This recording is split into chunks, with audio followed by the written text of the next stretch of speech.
My name is Michelle. I'm 76 years old. I've been called many things in my life: husband, father, provider, builder. Never greedy, never cruel. But this morning, my son called me both. It began like any other. A kettle whistling at dawn. The smell of toasted bread curling through the kitchen. My wife, Evelyn, folding napkins with slow, practiced hands. Her silence told me something was wrong even before the door slammed open and our son burst in.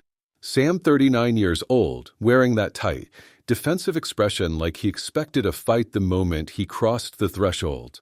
And he brought her with him, Nancy, his wife, always sharp-eyed, always looking at our home like it was a prize she hadn't yet been allowed to collect. "I'm not here for breakfast," Dad Sim said. "We need to talk." Evelyn didn't say anything. She just sat down, her face lined with dread.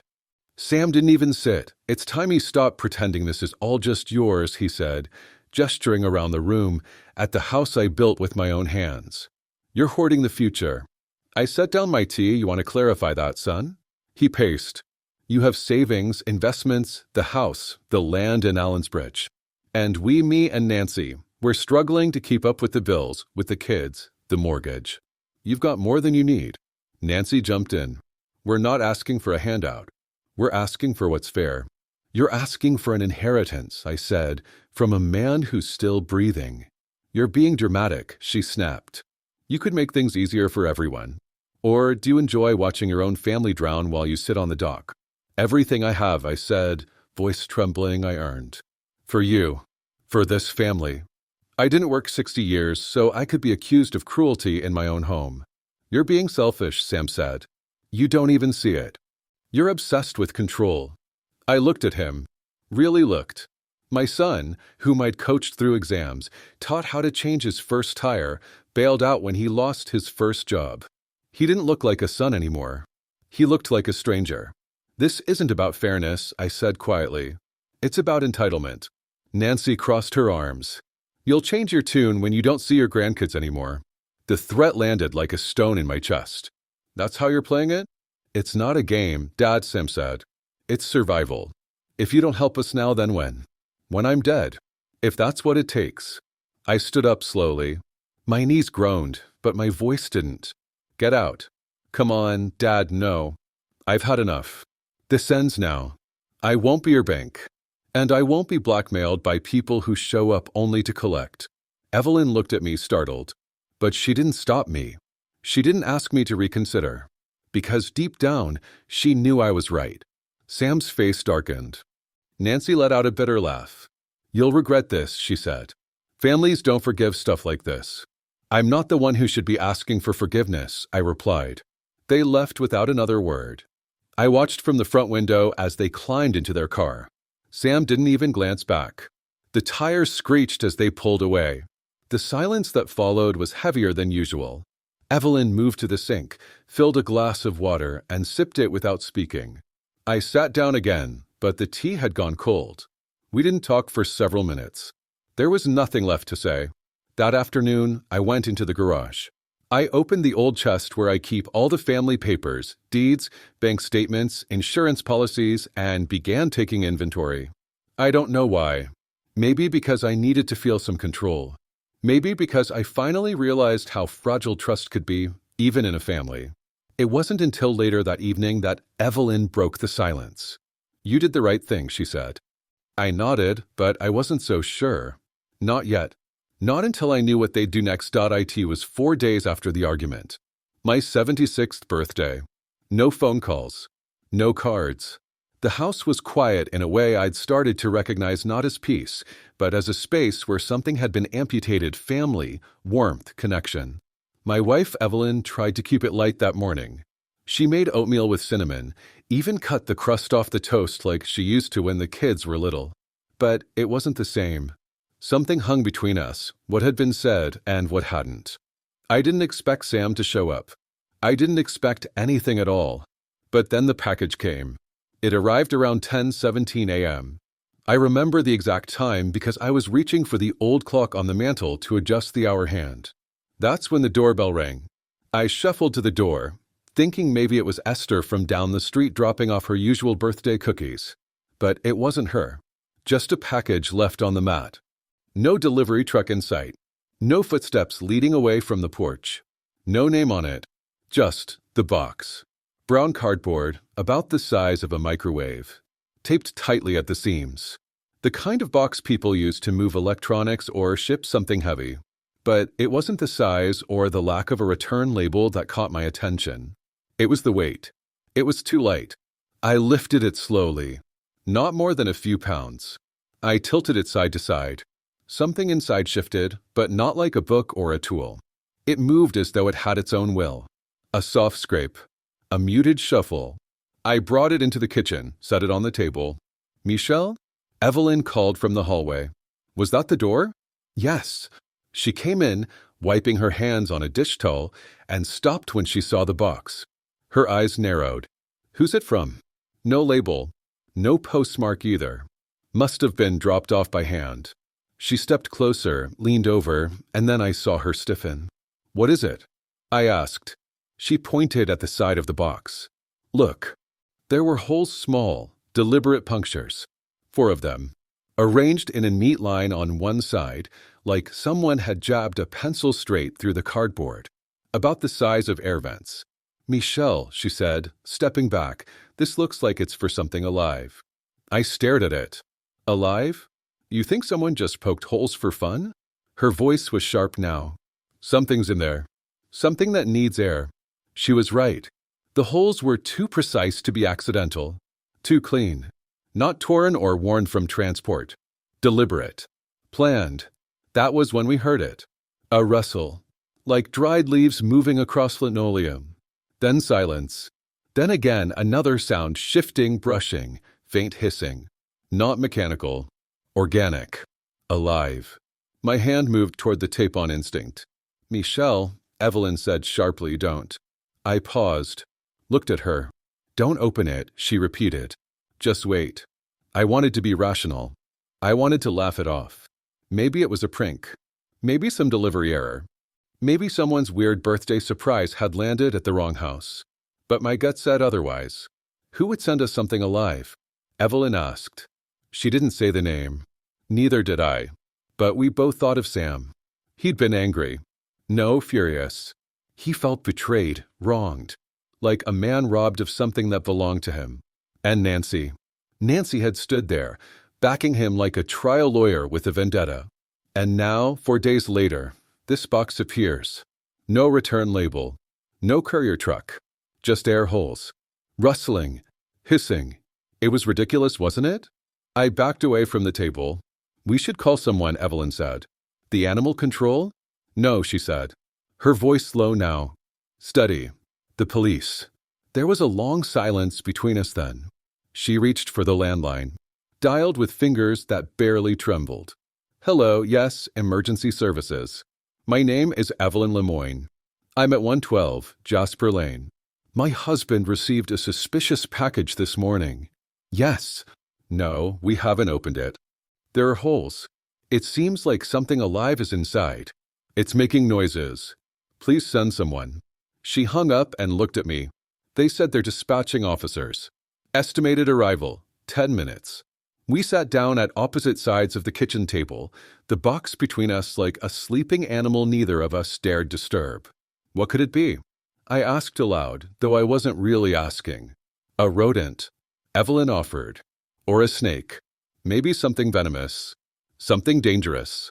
"You think he'd—" I didn't finish. She looked at me. Her eyes were too calm. Too direct. "Yes." I exhaled. Pressed my fingertips to my forehead. "But why? Why this?" "Because you said no," she said simply. "Because you finally said no." I looked at the box again. The sounds had stopped. That somehow made it worse. It could be from anyone, I said. Have to convince her. Have to convince myself. A neighbor. A mistake. A weird coincidence. Some kid's sick idea of a prank. "Michelle," she cut in. "Do you believe that?" I didn't, not really, and then the silence was broken by a thump. Not loud, but distinct. A push from inside the box. As if something had thrown itself gently against one wall. Then again. Another shift. Another small hiss, like air escaping slowly through clenched teeth. I rose from my chair. Evelyn's eyes followed me. I went to the hallway and picked up my phone. Called our neighbor Esther. No answer. Then I tried Seth. Same result. Back in the kitchen, I washed my hands. Not because I needed to, but because I needed to do something with my hands. Evelyn sat still, her eyes locked on the box. Maybe it's already dead, I said softly. She looked at me. Then why did it move? She had a point. Time passed. Maybe 5 minutes. Maybe more. Time becomes elastic when you're waiting for authority to arrive. Every creak in the house became a warning. Every gust of wind against the window turned into a phantom knock. Then we heard it, a soft, distant siren. Not urgent. Not rushing. But growing closer. Police, I said. Evelyn stood. Smoothed her skirt. Her back straightened as if she'd been preparing for this moment all morning. When the doorbell rang, I felt a strange mix of relief and shame. Relief because someone else would take responsibility for whatever lay inside that cursed box. Shame because a man who'd carried concrete bags and fixed roofs and raised a child, was too afraid to lift the lid. The officer at the door was young, mid-30s. Calm. A second one, older, stood just behind him. They stepped in, asked to see the package. Evelyn pointed at the kitchen. The officers stood around the table like it was an unexploded bomb. No return label, the older one asked. No, I said. It was just there. Any idea who could have sent it? I hesitated, then shook my head. They looked at each other. We're going to have to call in the bomb squad, the younger one said. Could be a threat. Could be nothing. We can't take any risks. Especially with the air holes. You did the right thing not opening it. As they radioed in their report, I stepped into the hallway, leaned against the wall. Evelyn followed me. She touched my arm. You're thinking it. I nodded. But you won't say it, she said. No, because it means admitting something we don't want to believe. Yes. She didn't press further. She didn't need to. We stood in silence until the next set of sirens echoed down Jasper Lane. The bomb squad arrived at 10:43 a.m. They moved with quiet precision. Gloves, tools, scanners. They set the box on the front lawn. Neighbors were starting to peek from behind curtains. I saw Esther watching from her porch, mouth open. The technician approached the box carefully. He knelt beside it, examined the holes. He tilted it slightly, listened. Then he pulled out a small blade and sliced a shallow incision down one side, just enough to reveal a glimpse of what was inside. He paused, said something into his radio, then turned to us and said 3 words I hadn't expected. It's not dangerous. He opened it further, reached in, pulled out a smaller box inside the first. It was sealed, too. No markings. But something had moved in there. Something had hissed. We watched as he opened the inner box slowly, and then his brow furrowed. He reached inside and pulled out a mechanical device. Small, silver, with a faint green light blinking on its surface. What is it? I asked. He turned it over in his hand. Some kind of sound emitter, he said. Motion activated. Emits noise when the box is moved. Designed to simulate. I don't know, an animal? A snake? Very realistic. My stomach sank, a prank. The older officer looked at us. Or a message, he said. I didn't ask what kind of message. I already knew. The technician stood on the lawn, still holding the blinking device in his gloved hands. The relief that it wasn't a bomb settled slowly over me, not with comfort, but with confusion. A sound emitter. Meant to scare. Meant to unnerve. I should have felt safe. I didn't. Evelyn and I were escorted back inside as the bomb squad cleared the scene. A senior officer remained behind, Detective Inspector Langston, lean and middle-aged with tired eyes and the dry, unshakable patience of someone who's seen too many things he'd rather forget. He stood in our kitchen, a steaming cup of coffee untouched on the counter, his notebook closed but still clutched in his hand. Mr. Lemoyne, he said, tapping the closed file with his finger. I won't sugarcoat this. What you received wasn't explosive, but it was calculated. Someone designed it to look threatening. The sound device, the air holes, it was meant to make you think there was something alive inside. Evelyn's jaw tightened. That wasn't imagination, Inspector. There was something alive. Langston tilted his head. You're sure? The sounds were too real.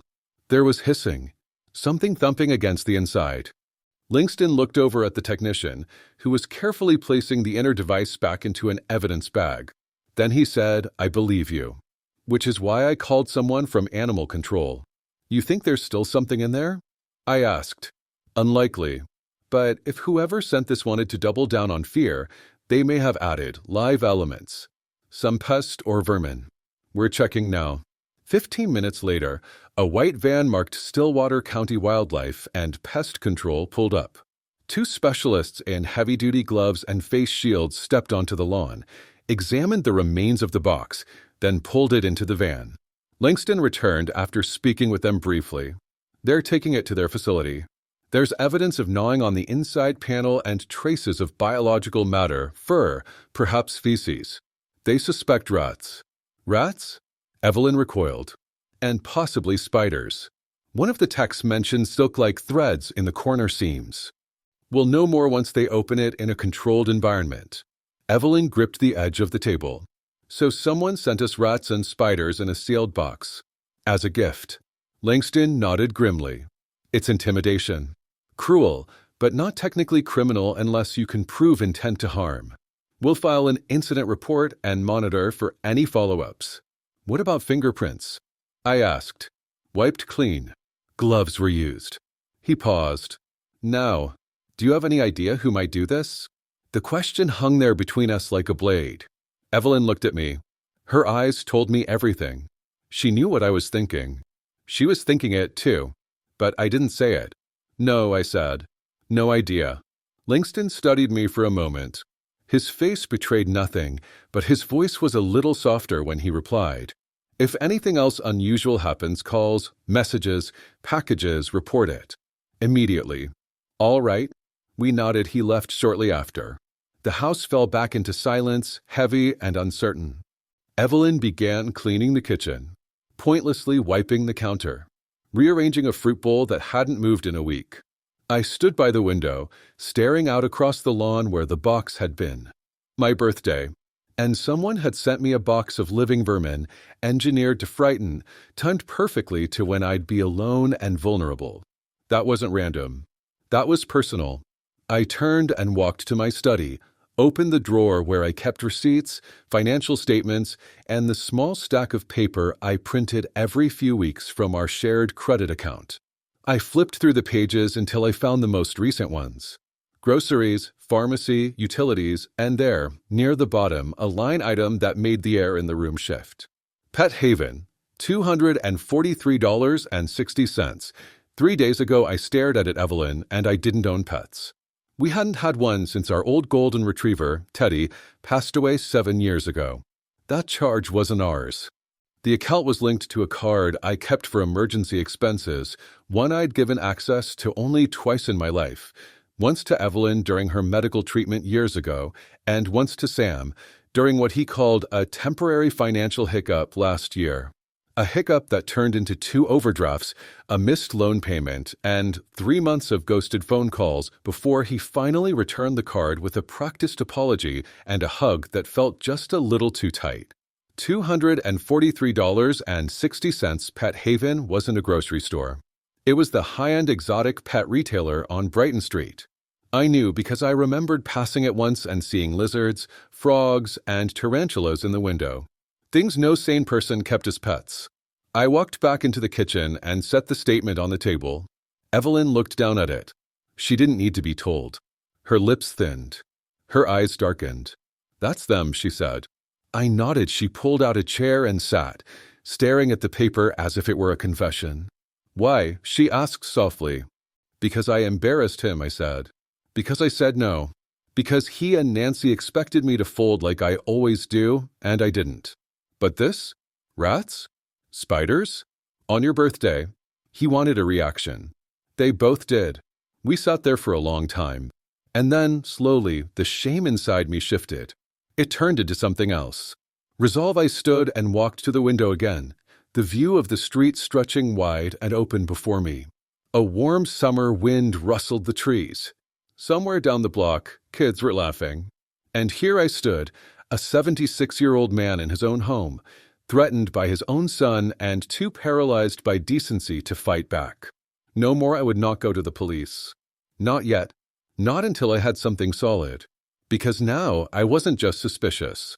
I was preparing. They wanted a reaction. They wanted fear. They were going to get something else. I'm going to the garage, I said. Evelyn didn't stop me. She knew what that meant. The garage wasn't just a storage space. It was my archive, my war chest, my tools, my plans, blueprints from when I worked construction, the safe where I kept old documents, titles, insurances, the will, and a second drawer locked under the tool bench, holding the keys to the Allensbridge property, the one Sam didn't even know I still owned outright. I pulled open the old drafting table, spread out a sheet of paper, began drawing boxes, names, dates, accounts, a contingency plan. If Sam wanted war, he would not be fighting an old man with a cane. He would be fighting the man who built this house with his hands, who raised him with sweat and pride, who had nothing left to give except the ability to protect what he'd earned. You're quiet, Evelyn said later that night. I'm thinking, about what? I looked at her across the dinner table. About where I keep the camera batteries. She didn't ask why, she just nodded. The next morning, the sky was gray and undecided.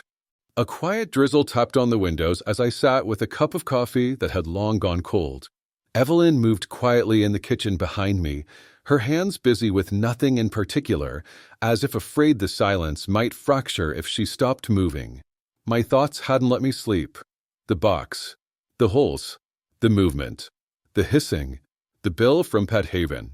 The idea of rats and spiders sent to my home to frighten me into submission. It clung to me like smoke. But it wasn't just fear anymore. It was a need for certainty. I had to hear his voice. Not to beg, not to accuse. To know. At 8:17 a.m., I walked into the study and closed the door. I picked up the receiver from the old rotary phone I still used, out of habit and stubbornness. The buttons clicked with that soft, nostalgic resistance. Sam's number was still in my head, despite everything. It rang 5 times. And then Dad. His voice sounded groggy, unguarded. Still waking up. Morning, Sam. A pause. Hi. Everything okay? I got a package yesterday. Silence. A strange one, I continued. No return address. Delivered by hand. Sounded like something alive inside. Another beat of silence. Alive? Rats, I said. And spiders, apparently. Police came. Animal control confirmed it. The line stayed quiet longer than it should have. Long enough for me to hear the soft sound of movement in the background, a door opening, maybe, or footsteps on a tile floor. Dad, what are you talking about? I kept my voice steady. I thought maybe it was from a friend. But then I saw the charge on the emergency card. Pet Haven. 3 days ago. $243. More silence. Then, wait, you're saying I sent you rats? You tell me. Jesus, Dad, no. Why the hell would I do something like that? His voice rose, not with concern but offense. Like a man who'd been accused of something he hadn't rehearsed a defense for. I leaned against the desk. That's what I'd like to know. There was a rustle. A murmur. Another voice, muffled. A female one. And then clear and sharp through the phone line, a laugh. High-pitched, mocking, unmistakably cruel. Nancy. It cut through the background like a blade. It wasn't the kind of laugh you heard during a joke or over breakfast. It was the kind of laugh that came when someone felt powerful, triumphant. Who's that? I asked. Silence again. She just woke up, Sam said finally, but the tone had changed. Defensive now. Tight. There was no explanation for the laugh. There didn't need to be. My hand gripped the phone tighter. You didn't do it then? I asked again. No, Sam said. Of course not. Good, I said. Because if you had, we'd have nothing left to talk about. The silence on his end was long and heavy. I didn't wait for him to answer. I hung up. And, just like that, everything I'd tried to deny, every inch of benefit of the doubt I'd extended, every excuse I'd made for the man I once rocked to sleep, evaporated. It was him. It was them. Nancy's laugh didn't belong to a woman who'd just heard about rodents in her father-in-law's birthday gift. It belonged to someone who already knew. Someone who was proud. I stepped back into the hallway. Evelyn was at the sink, wiping down a cup that was already clean. "Well?" she asked. "He denied it," I said. "But you heard her." I nodded. She laughed. I didn't need to say more. Evelyn set the cup down gently, as though any sudden motion might splinter whatever quiet we had left. For years, we had tolerated Sam and Nancy's gradual encroachment into our lives, not physically, but financially. First came the harmless things: birthday money for the kids, help with the down payment, coverage for a hospital bill when Sam changed jobs. Then it was the mortgage, the car lease, credit card payments. Always temporary. Always just this once. Until it wasn't. Nancy had played her part with surgical precision. Always gracious when asking, always passive when criticized. She turned our home into a convenience store of favors, each one signed with a smile and paid with a guilt trip. Sam stood by, always vague, always tired, always grateful. Never refusing. Never confronting. But this was different. This was war. And I was done being a participant in a game I didn't agree to play. That afternoon, I sat in the study and began writing down everything I remembered from the past 5 years. Every transaction, every favor, every small loan. I found bank records, transcripts of our emails, messages I'd printed and forgotten about. I calculated totals. $83,200. That's what I found in one afternoon. Not including the times I paid in cash. Not including the housework, the last-minute flights, the repairs I covered without a word. I stared at the number until it stopped making sense. That was the price of keeping peace, I thought. But peace bought with silence isn't peace. It's submission. I pulled the legal folder from the bottom drawer. Inside were the will, the power of attorney forms, and the old trust I drafted with a local attorney after Evelyn's surgery. It listed Sam as executor and beneficiary. I made a note in the margin. One word: revoke. Then I opened my password vault. Bank logins. Investment accounts. I removed Sam's authorized access. Then I called the financial planner. Booked an appointment. When Evelyn brought me lunch, she set the plate down and looked at the papers spread around the desk. "You're doing it," she said. "I have to." She nodded. "It's time." And it was. For too long, I'd confused generosity with responsibility. I thought being a good father meant being available, being supportive, giving, and giving, and giving, until I had nothing left to give without being taken. They didn't respect the sacrifices. They expected them. They didn't thank me for the help. They resented me for having the ability to help. So now, the help ends. That evening, I sat by the fireplace with Evelyn. The house was quiet, the way it had always been on our best days, when Sam was still a boy and didn't talk back, when Nancy was just someone we saw twice a year at a dinner table, when everything felt like it could be mended with a hug or a few kind words. Not anymore. "What are you going to tell him?" Evelyn asked. "I'm not." She raised an eyebrow. "I'll let the lawyer do that." She smiled slightly. "Good," she said. "You've been too gentle for too long." And it was nearly midnight when I sat back down at my desk, the heavy desk lamp casting a cone of gold across the surface cluttered with files, password notes, and a glass of untouched water. Evelyn had gone to bed, but not before touching my shoulder and asking gently if I was sure. "I've never been more sure," I told her. And I was. I'd spent the last 40 years as a provider. It had been my identity, my burden, and sometimes my pride. I'd provided without question, without expectation. For Sam, for Nancy, for their children, my grandchildren, who probably didn't even know that the electricity that powered their video games was, in part, paid for by their grandfather. But something had shifted when I heard Nancy laugh. It wasn't the sound itself, it was what it meant. The arrogance, the confidence, the certainty that nothing I did would ever have consequences, that they could insult me, threaten me, humiliate me, and I would still open my wallet like a reflex, because that's what I'd always done. That was over now. I took out the small, leather-bound organizer I hadn't touched in over a year. Inside it was a list of every recurring payment tied to Sam's name, Nancy's cards, or their household accounts. Car insurance, mortgage top-ups, a school tuition transfer for a private program Sam insisted the kids couldn't thrive without. Even their damn streaming services. I opened the laptop. First, I logged into the family bank portal. Sam had been an authorized user on 2 of our accounts, one checking, one savings. I removed him from both. Next, I accessed the backup emergency card, the one he'd used to pay for Pet Haven.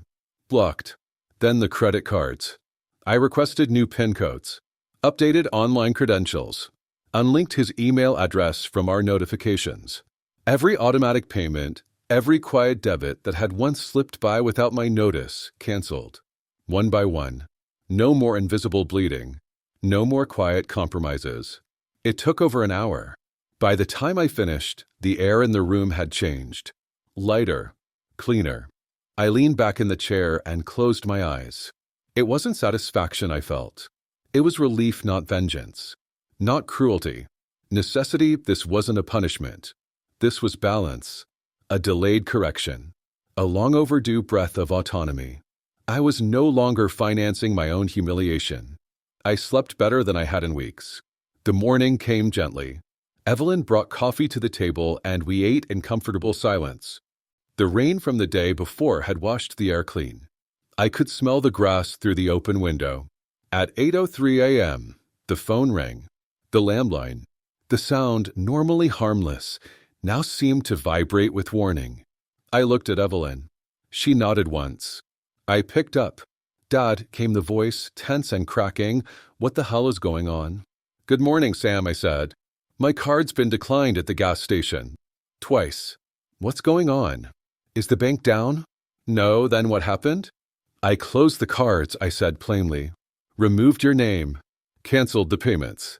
A silence. "What? Why would you? What the hell is wrong with you?" "I decided to regain control of my finances," I said. Another pause. Then his voice rose, not in anger, but panic. "What about the tuition payments? The mortgage top-up? The insurance? You'll have to cover those yourself." "I can't. You know that. You knew we were counting on those." "I know. That was the problem." His voice shifted. Faster now. More desperate. "Dad, come on, don't do this. Not after everything. We're struggling. You know we're struggling. I know you're spending beyond your means. I also know what $243 at Pet Haven buys." Silence. "Dad," I heard Nancy laugh. "Don't lie to me." A beat. "It was just a joke," he said finally. "Just a stupid joke. It wasn't real, rats. Just a scare. I didn't mean anything by it." "You meant to humiliate me," I said calmly. "No, you meant to shake me. Push me. To make me feel old, small, scared. You wanted me to doubt myself. So I'd pay up. Again. It wasn't like that. It was exactly like that. I wasn't shouting. My voice was even, perhaps even gentle. But every word landed hard.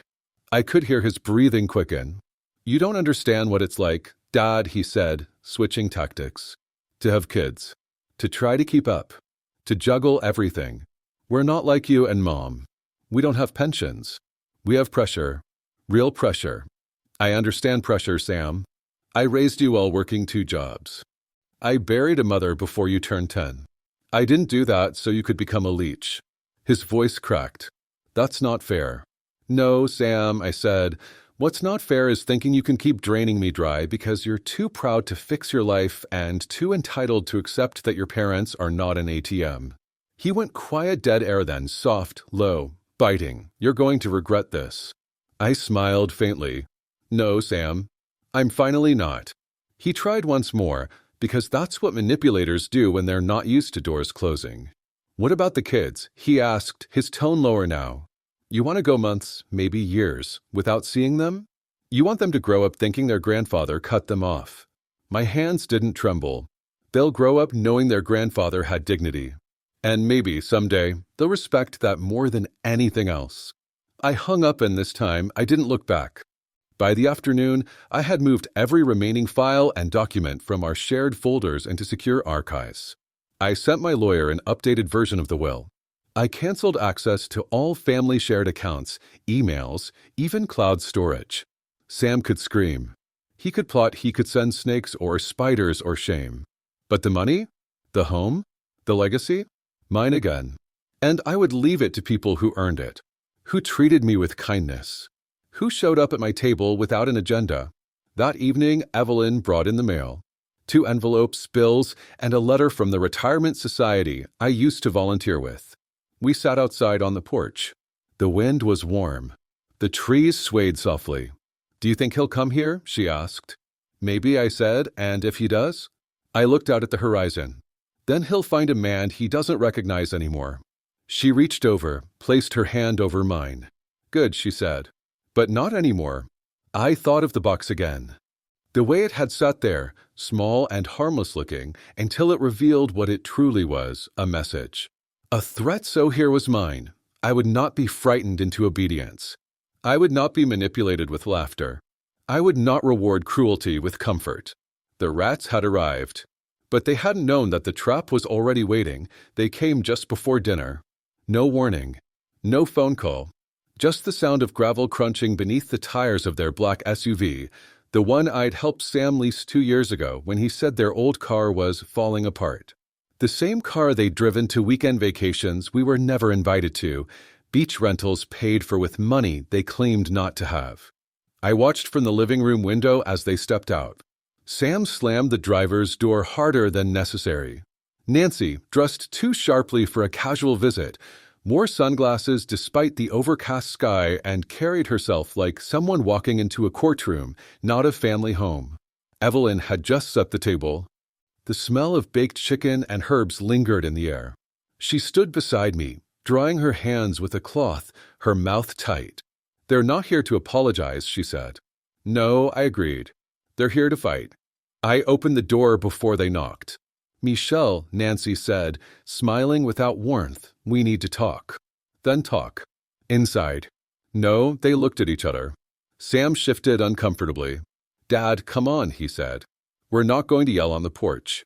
"Then you'll have to be quiet out here," I said. He exhaled through his nose. "Fine." They stepped inside. I didn't offer drinks. I didn't tell them to sit. They stood awkwardly in the living room, facing me and Evelyn like a pair of debt collectors. "I think you know why we're here," Sam began. "I do," I said. "You've overreacted," Nancy snapped. "You've blown everything out of proportion." "I disagree." "You're not thinking straight," Sam said. "You're making decisions based on emotion." "On spite." I raised an eyebrow. "Spite?" "Yes. This whole financial lockdown, canceling everything, freezing cards, cutting off tuition payments, it's like you want to punish us."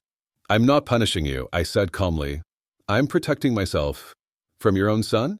"From people who've shown they can't be trusted." Sam took a step forward. "You're breaking this family apart." Nancy stepped forward too, her voice sharper. "You're acting like a tyrant, Michelle. A bitter old man, hoarding what he doesn't need while his family struggles." I didn't flinch. "What I don't need is blackmail. Or insults. Or birthday gifts filled with rats." Sam winced, but said nothing. Nancy sneered. "Oh, so we're still on that. You know, for a man your age, I expected you'd have a better sense of humor." Evelyn's voice rang out across the room, sharp and cold. "You think tormenting someone on their birthday is funny?" Nancy didn't answer. Her eyes flicked toward Sam. "You don't have a clue what you're doing," Sam said, his voice lower now, almost begging. "You're cutting us off. You're cutting off your grandchildren." "They're not part of this," I said. "They are now," Nancy said, folding her arms. "You think you can freeze us out, and we'll just sit there quietly while you erase yourself from our lives?" Evelyn stepped forward. "He's not erasing anything. He's finally protecting it." Nancy's tone turned acidic. "If you keep this up, your grandkids will forget your face. They'll grow up thinking you were just some stubborn old miser who abandoned them." I walked over to the side table, picked up a folder I'd prepared earlier, and placed it gently on the coffee table between us. Inside were pictures, letters, birthday cards I'd written, receipts for gifts, plane tickets I'd paid for to bring them to visit, photos of every holiday we'd spent together when they were small. Everything I'd ever done for them that no one ever remembered. Someday, I said, they'll know who I was, whether you tell them or not. Nancy didn't even glance at the folder. Are you trying to look noble now, she said. Like a martyr? You think you're the victim. I think I've been quiet long enough. You're not going to get away with this, she said, her voice suddenly sharper. You're going to regret making us enemies. Evelyn tensed beside me. Are you threatening us? Nancy shrugged, but the malice in her expression was clear. I'm saying, accidents happen.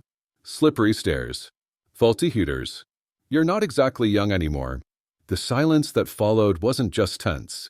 It was dangerous. Sam didn't speak, didn't flinch, which told me everything. I moved slowly to the hallway console, opened the drawer, and retrieved a small object, a voice recorder. I held it up. I've been recording since you arrived, I said. Nancy's eyes narrowed. If I hear one more threat, I continued, this file goes to the police. Sam stepped forward, his voice cracking. Dad, come on, no. Listen to me. You've mistaken my patience for weakness, my support for obligation, my love for debt. And that ends tonight. Dad, don't call me that right now. Not until you remember what it's supposed to mean. Nancy's voice was lower now, but not softer. You think you can win this? We'll fight. We'll make things hell for you. I'm not fighting, I said. I'm done. That's the difference. They stood there for a moment, caught in their own silence. Nothing left to say that wouldn't tighten the noose they'd already thrown around themselves. Evelyn walked to the door and opened it wide. We're done here, she said. Sam looked at me, eyes full of something, not remorse, not quite anger either. A sort of desperation. A man who had never planned for the moment when the well dried up. Please, he said, don't do this. I looked at him, and I said, you did this. They left without another word. Later that night, Evelyn sat beside me in the den. The fire crackled softly, untouched tea growing cold in our hands. He threatened you, she said. I know. What if they come back? Then I'll press charges. She nodded. What happens now? She asked. I looked at the window, where the night wind stirred the trees. Now, I said, now we begin the part of our lives that belongs to us.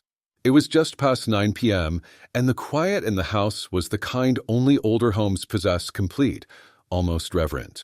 The air had cooled after the heat of the day. From the open kitchen window came the distant rustle of leaves and the occasional chirp of insects returning to life after the sun's retreat. The dishes had been cleared, the lights dimmed, and Evelyn had just poured 2 glasses of wine, a rare indulgence. She set them on the table between us in the den, where we now sat facing each other as if the day had pressed a need for ceremony into the quiet. Neither of us spoke at first. The glow from the fireplace flickered across the room, highlighting her face lined, but still graceful, a face I knew as well as my own. When she finally spoke, her voice was quiet, but her words carried a weight I hadn't heard in years. Do you remember when Sam used to sleep in our bed after his night terrors? I nodded. He couldn't fall asleep unless he was touching my arm, she said, her eyes distant. Like just knowing I was there could keep the monsters away. I remember, I said softly. I used to think he'd grow up and be the kind of man who'd protect people, she said. Not frighten them. She wasn't crying. Not quite. But her voice faltered. And that was enough to tell me she was holding something in. I reached across the table and took her hand. I know, I said. So did I. We sat like that for a while. 2 parents mourning a version of their child who no longer existed. A ghost that had slowly been replaced with someone we could no longer understand, let alone trust. Today was the last straw, she said. It was. I'm not afraid of them, she added quickly. Not in the way you might think. I'm not scared of being hurt. I'm scared of how much I still want to believe they'll change. That maybe if we give it time, if we're patient, they'll remember who they used to be. I nodded. But that's not going to happen, is it? No, I said. Not while we're enabling them. She took a long sip from her glass, then looked up at me. So what now? I leaned forward, set my own glass down, and opened the manila folder that had been resting on the ottoman. Inside were the documents I'd started updating, a revised copy of our will, the trust declarations, a letter to the family lawyer outlining what I wanted to change. I'm taking Sam out of the will, I said plainly. Not completely, I won't erase him. but he's losing his claim as primary beneficiary. I'm replacing him with a charity we've both supported for years." She was silent, watching me carefully. "I'll leave something modest in trust for the grandkids," I continued, "held until they're of age. But Sam and Nancy will have no access to it." Evelyn breathed in slowly. Not a sigh, but a deep pull of understanding. "I thought this would be harder to hear," she said. "It doesn't make me feel good, I admit it. It's not about revenge. It's about peace. For us. For the legacy we've built." "I know," she said. I waited a moment, watching her closely. "You agree?" She nodded. "It's not just about us anymore. It's about drawing a line. We can't keep rewarding cruelty, even if it comes from our own child." I sat back, overwhelmed, not with sadness, not with relief, but something more complex. Something like quiet permission. "I'll also be filing a no-contact warning," I said. "Nothing aggressive. Just a formal notice. If they come here again like they did today, we'll have documentation. If they escalate, threaten, harass, manipulate, we'll have legal standing." Evelyn was quiet for a long time. "I never thought it would come to this," she said at last. "Legal action. Police. Lawyers. Against our own son." "I didn't either," I said. "But you're right," she added. "It's necessary. And it's overdue." We clinked our glasses together. Not in celebration, but in solidarity. Later that night, I sat alone in my study, reviewing the documentation again by lamplight. My pen moved steadily across the paper as I wrote out final revisions. My hand didn't tremble. For the first time in years, I felt completely in control of my life. Not just financially, but emotionally, spiritually. This wasn't just about money. It wasn't even just about protection. It was about dignity, about remembering that being a father didn't mean surrendering myself to the failures of my child. That loving someone didn't mean sacrificing myself at the altar of their entitlement.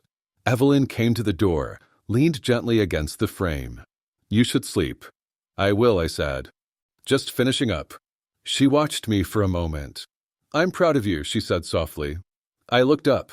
"For what?" "For finally choosing us." I smiled. "Me too," I said. The law office was a modest 2-story building just off the main square, surrounded by red brick cafes and iron benches stained with summer heat. It wasn't sterile like most offices, more like a country study. Hardwood floors, shelves filled with dusty legal tomes, and the comforting scent of old leather chairs. I arrived just before noon, wearing my best jacket, one I hadn't put on since Evelyn's retirement party. This wasn't a casual conversation. This was strategy. "Michelle," said Daniel Grayson, rising from behind his desk and extending a hand. "Glad to see you. Please sit." Daniel had been my lawyer for over 20 years. A measured, meticulous man with a mind built for structure and a face that rarely revealed surprise. He'd helped draft my original will, oversaw the sale of some land years back, and even mediated a minor business dispute I'd had with a contractor. But today was different. "Thank you for making time," I said. "Of course." Evelyn said on the phone this was urgent. I settled into the leather chair across from him and placed a thick folder on the desk. I slid it toward him slowly. "Everything is in there," I said. "Recordings, notes, copies of transactions, and a short summary I wrote last night." He opened the folder, skimmed a few pages, then looked up. "I gather this has something to do with your son?" I nodded. "And his wife. What happened?" So I told him.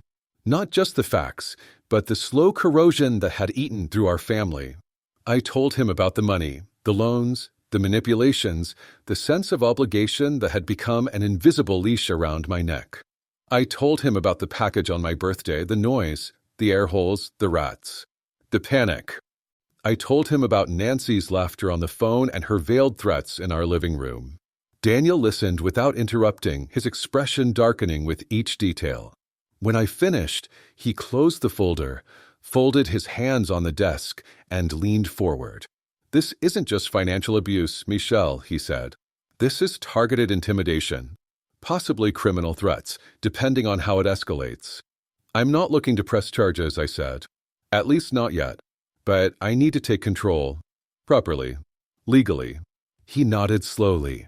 Then we need a comprehensive approach. Financial, legal, and protective. I want to change the will, I said.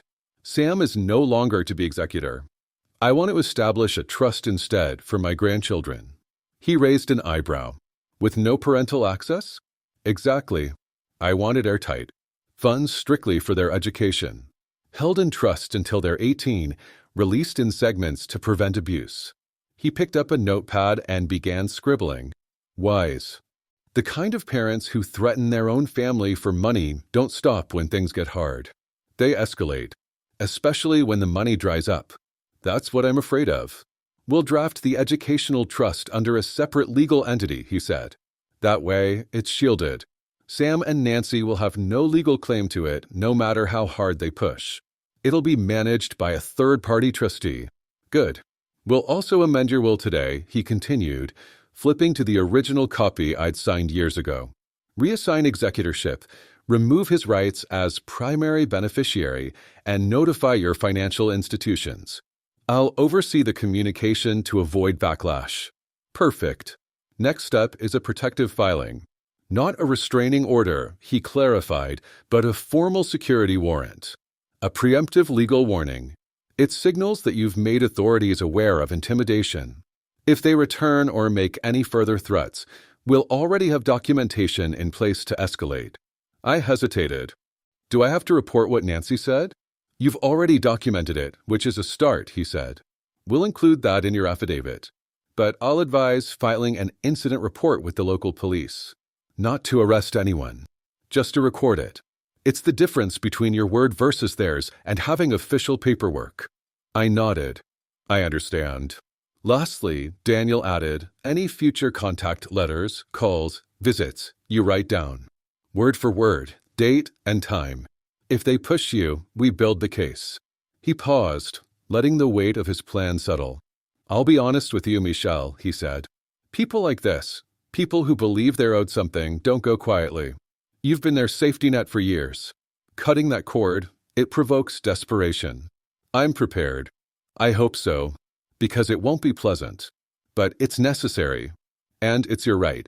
I sat back in the chair, exhaling. For the first time in weeks, I felt something close to control. Not satisfaction, not closure, just the firm, unshakable sense that I was doing the right thing. Not just for myself, but for Evelyn. For the future of our grandchildren. For the quiet that had been missing in our lives for too long. I'll have everything ready by next week, Daniel said, standing. You'll sign the revised will and the trust documents in my office. We'll schedule the police filing together. I stood and shook his hand. Thank you, I said. He met my eyes. You're not just protecting your assets. You're protecting your dignity. That matters more. That evening, back home, I told Evelyn everything. She listened, nodded, asked a few careful questions. And when I explained the trust, the way the grandchildren would be cared for without their parents' involvement, her face softened in a way I hadn't seen in days. I still love them, she said quietly. Even after everything, I still miss who they used to be. I know, I said, taking her hand. So do I. But we can't wait forever for people to become better, she added. Sometimes we have to build peace with our own hands. We are, I said. She smiled, faintly but real. Then let's see it through. And we would. Together. The documents were delivered on a Thursday morning, hand-carried by a private courier who arrived in a white van and didn't linger more than a minute. He left 2 identical envelopes, one addressed to Sam, the other to Nancy, each sealed with the embossed crest of Daniel Grayson's law office. By then, it had been 6 days since our meeting with Daniel. The legal machinery had moved swiftly, with precision. Every form, every clause, every signature had been delivered, reviewed, and returned. The revised will was signed. The educational trust for our grandchildren was established. The formal security warrant had been filed with the local police. We had even recorded a short statement with a community liaison officer, quietly, without drama, without threats. Now came the silence after the storm. But it didn't feel like the heavy silence of fear or dread. It felt like peace. True peace. Evelyn and I sat on the porch that morning, sipping tea, watching the sun rise through the branches of the old oak tree that had stood in our yard for decades. We didn't say much. We didn't need to. We both knew what day it was. We knew what was being unwrapped on the other side of town, what words were being read, what rage was likely blooming in their pristine kitchen. But for the first time in years, their emotions were not our responsibility. They could shout. They could break things. They could sulk and blame and twist the narrative. But they could not call. They could not show up. They could not take anything more. Because now everything had a boundary. Everything had weight. Everything was protected. And it had taken us far too long to realize we deserved that. The phone didn't ring that day. No angry voicemail. No panicked email. No vague message from Nancy in her usual clipped tone, trying to sound civil while seeding guilt beneath every word. It was strangely quiet. We took a walk that afternoon, down to the corner cafe we used to visit when Evelyn still worked part-time at the library. We sat in our usual spot, near the window. The waitress, a young girl with a soft voice and easy smile, greeted us like old friends. We had coffee, shared a croissant, talked about everything but Sam and Nancy. It felt like we were allowed to have our lives again. Not because we had stopped loving our son, but because we had stopped letting that love be used against us. 2 days later, the reaction came. Not with fists or shouts or threats, but with silence. A void where there had once been constant noise. No calls. No emails. No messages through mutual friends. Just quiet. Daniel had explained this possibility. When someone like Nancy realizes she's lost control, he had said, her first instinct will be to wait, to see if you break, to see if the pressure of isolation or guilt drives you to undo your own protection. We didn't. Evelyn kept busy in the garden, tending to roses she had neglected for years. I cleaned out the garage, sorted through decades of tools and memories, built shelves with wood that had been gathering dust. We lived without being dictated to. Each morning began with quiet joy. A slow coffee, a shared newspaper, soft classical music playing from the kitchen radio. Each evening closed with laughter, not forced, but natural. Conversations that weren't shadowed by tension or waiting for the next shoe to drop. We were free. 3 days after the documents were delivered, we received confirmation from Daniel that both Sam and Nancy had officially acknowledged receipt. They haven't responded directly, Daniel said on the phone, but their lawyer returned the signed acknowledgement of delivery. That's legally binding. They've been formally notified of the changes to the will and the activation of the protective filing. Do they know about the trust? I asked. They know it exists. They don't know how much is in it or the specific conditions. That's protected. They'll learn only if the grandchildren choose to share when they come of age. Good. Daniel hesitated. Michelle, I need to remind you again that this might not be the end. These types of individuals, they rarely accept restrictions without resistance. I know. They may wait. Try to exploit a moment of vulnerability. Pretend to reconcile. I'll be ready. He was quiet for a moment. I've seen many families torn apart by greed, he said finally. But few recover. You've done something most people can't. You chose peace over pretense. That's rare. I thanked him and hung up. Then I walked outside and found Evelyn in the garden. She was kneeling by the lavender, gently trimming dead blossoms, her son at casting a soft shadow over her face. They got the documents, I said. She nodded. I thought they would. No response. Not yet. I knelt beside her and took the clippers from her hand. She leaned into me without speaking. Bill, try again, I said quietly. Let them, she replied. We're not where we used to be. I smiled. Neither of us were. That night, as we stood on the porch watching the last gold light disappear behind the hills, I felt something I hadn't felt in years. Not pride, not relief, but dignity. A quiet reclaiming of the life I had built, the love I had offered, and the strength I had been told was weakness. We had said enough, and we had meant it. Whatever came next, reconciliation or resentment, would come on our terms. No more manipulation. No more games. Just clarity. And peace.